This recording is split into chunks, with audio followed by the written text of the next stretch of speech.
மிதுன ராசி நேயர்களுக்கு 2026 குரு பெயர்ச்சி அமோகமாக இருக்கும், நல்லா இருக்கும். அட நீங்கள் வேறு சார், 7 வருஷமாக நான் எதிர்பார்த்துட்டுருக்கிறேன். எங்களுக்கெல்லாம் வந்து சனீஸ்வரர் எப்படியெல்லாம் படுத்துனார் தெரியுங்களா? அந்த அனுபவத்தை ஞாபகம் வச்சுங்க.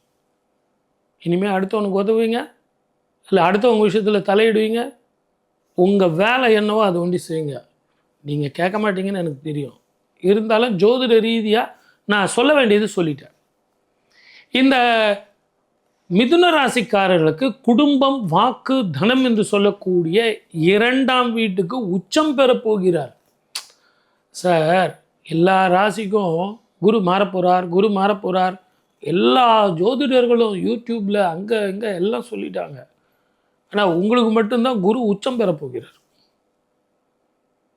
அந்த சந்திரனுடைய வீட்டில் போய் கேதுவோடு போய் சேரப்போகிறார் அப்படின்போது எப்படிப்பட்ட பலன் கிடைக்கும்? எல்லாருக்கும் நான் பரிகாரம் வந்து லாஸ்ட்டில் தான் சொன்னேன். உங்களுக்கு பரிகாரம் முதல்ல சொல்லிடுறேன். காசி, ராமேஸ்வரம், கயா இங்கே போயிட்டு தர்ப்பணம் பண்ணுங்கள், மிஸ் பண்ணிடாதீங்க. மிதுன ராசிக்காரர்கள் பணம் வந்தால் பெட்டியில் எடுத்து வைங்க, நான் சொல்ல வேண்டிய அவசியமே கிடையாது. ஆனால் தயவு செஞ்சு புரிஞ்சு கொள்ளுங்க,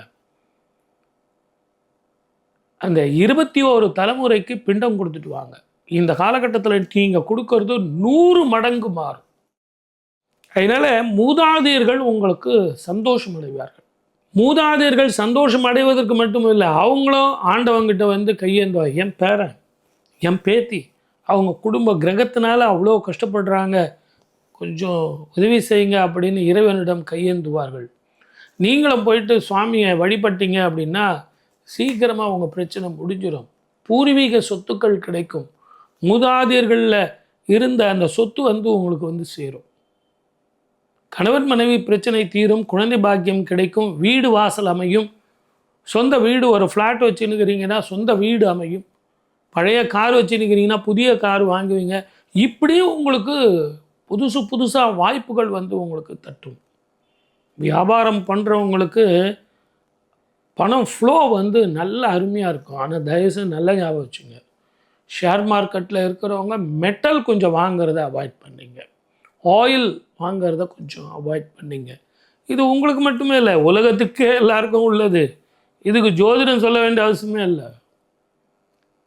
ஒயிட் மெட்டல், நீங்கள் சில்வர் வாங்கினாலும் சரி, காப்பர் வாங்கினாலும் சரி, எல்லோ மெட்டல் கோல்டு வாங்கினாலும் சரி, ஏற்ற இறக்கம் உச்சம் பெறார் இல்லையா? அவர் உச்சம் பெற்று அதிசாரமாக போய் வக்கரம் பெறும்போது அந்த ஃப்ளக்சுவேஷன் இருக்கத்தான் செய்யும். நான் அவன் சொன்னால் சார், இவன் சொன்னால் சார், ஏதோ ஒரு 2 ரூபா கிடைக்குமா நான் இன்வெஸ்ட் பண்ணேன் சார் அப்படின்னா your money will be locked. அதனால் ரொம்ப ஜாக்கிரதையாக இருங்க. அக்கௌண்ட்ஸில் இருக்கிறவங்களுக்கு இது ஒரு நல்ல காலமாக அமையும். பெண்களுக்கு சூப்பர், உடம்பு சொஸ்தம். ரொம்ப நாளாக சார் இடுப்பு வலிக்குது சார், கால் வலிக்குது, மூட்டு வலிக்குது, பெண்டை கைட்டு போகுது சார், காலையில் எழுந்தால் என்ன எப்படி தான் இந்த வேலையை செய்ய போகிறோமோ போங்க அப்படின்னு கஷ்டப்படுறவங்களுக்கு இது ஒரு விடுதலை காலம். மொத்தத்தில் குரு 2ஆம் வீட்டுக்கு போகிறது அற்புதமான காலம். அந்த கோபத்தை விட்டு நிதானமாக இருந்து சீராக சிந்திச்சு தெளிவான முடிவோடு இருந்தீங்கன்னா உங்கள் வேலையை நீங்கள் பார்த்தீங்கன்னா, நான் சொன்ன பரிகாரம் செஞ்சீங்கன்னா அற்புத வாழ்க்கை வரும்.